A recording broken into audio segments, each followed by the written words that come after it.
Good morning, good afternoon, or good evening. Whenever you hear this message, I pray that you are poised to receive, to accept, and to respond to words of wisdom.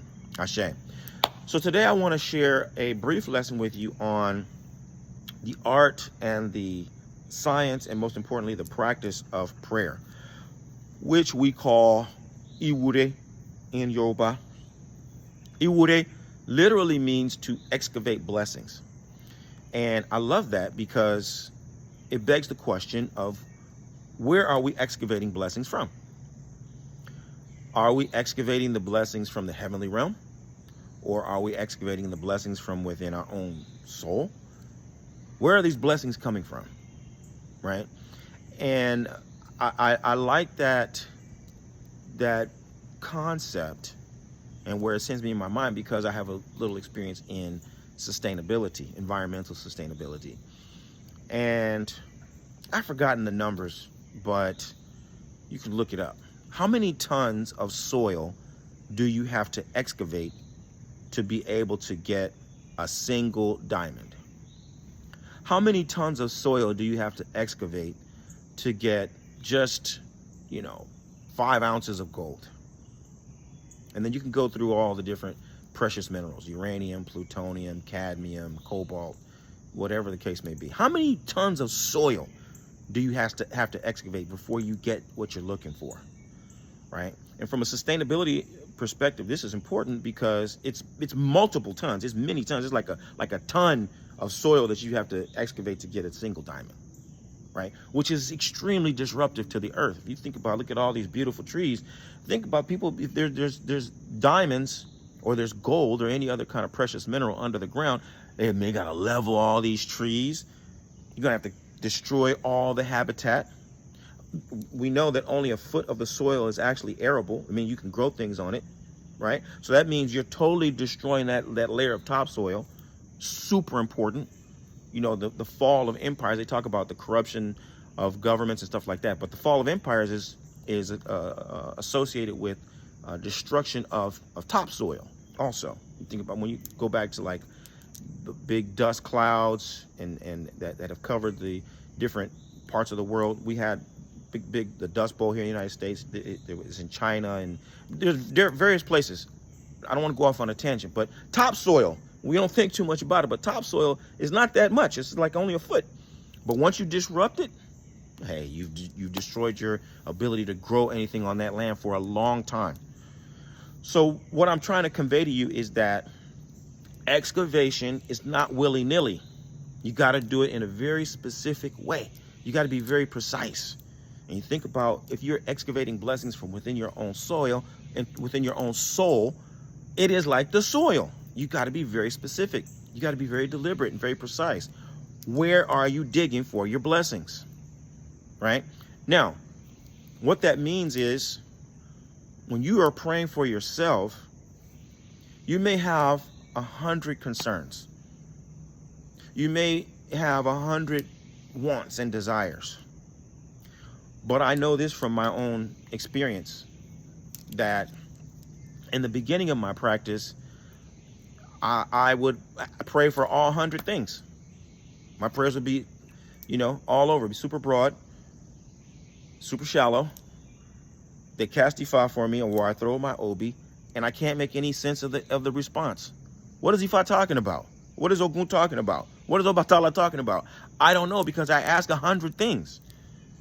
So because I don't know what the Orisha is really talking about, I don't know what to respond to. I don't know what I'm supposed to do differently, because I opened up too many doors. I asked too many questions at the same time. So over time, what I've learned is, no, I might have 100 concerns, but I got to really narrow it down to, if I could only do one thing, if I could only avoid one thing, what would it be? That's how I set my priorities. And that's where I say, hey, you know what? In the next 30 days, I need to attack this. In the next year, I need to address this, right? And that's how I set my priorities. And that's how I keep my focus. And that's how my prayers continue to, drill in. They say that the proverb tells us that the blacksmith strikes the iron in one place over and over and over, and only he knows why, right? Because he's shaping this thing, he's molding this thing. You gotta heat it and turn it and ham it, you know what I mean, to put just the right shape on it. The same with a wood carver, right? They're just hitting it exactly how it needs to be done in order to get the shape that they need. So it is with life. You're the blacksmith of your own life, and your prayers are your hammer, and you got to hit it exactly how it needs to be hit. And then when it cools down, you got to heat it back up again and, go at it again. And so these are just metaphors that I want to pass on to you so that you can have a concept for what you're doing and how you're going about doing it. Don't let your prayers be all over the place.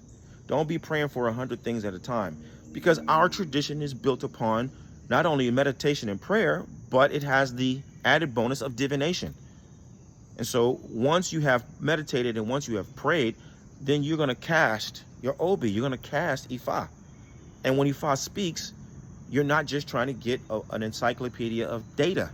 You're getting marching orders based on what I prayed, and Ifa gave me the response. This is what I'm going to do. This is what I'm not going to do. I got to be able to make sense of it.